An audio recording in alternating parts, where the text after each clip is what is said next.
On the same night Flex Wheeler became Mr. California, Jodi Friedman won the women's title after discovering weight training just 6 months before. A year later, she won her class at the Tough USA Championship. This was all quite a shock to this newcomer.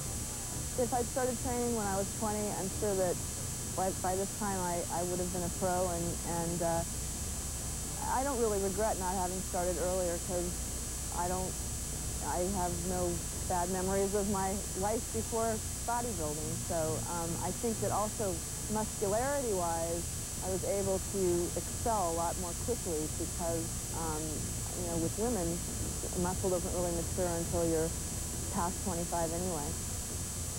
Many bodybuilders fail to acknowledge the most important factor in their success, genetics. Jodi is very grateful that her parents gave her the proper raw materials to achieve greatness in her chosen sport.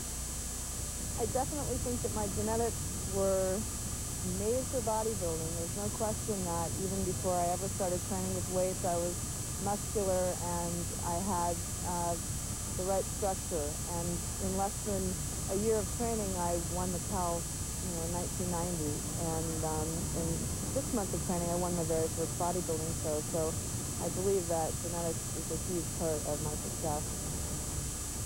Another amazing thing about Jodi is the fact that she has managed to achieve all of her bodybuilding success completely drug-free. This is something she feels very strongly about. When I first started competing, I did very well. I won the overall in my very first show, the 1989 Bay Area Bodybuilding Championship. And then in 1990, 6 months later, I did the California State Championship, and I won the overall there. So there were no signals or messages coming to me that I needed to do any better than I was already doing. And steroids scare me, and I see the changes in other women.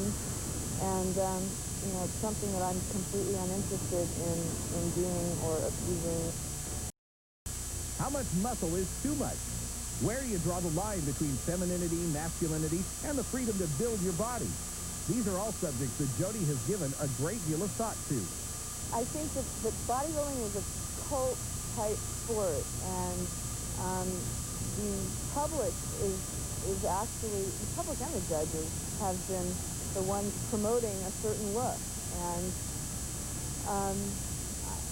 especially because I've never used steroids and I'm still winning and I'm still doing well, and, I haven't gotten my pro card yet, but I believe that I can do it without drugs.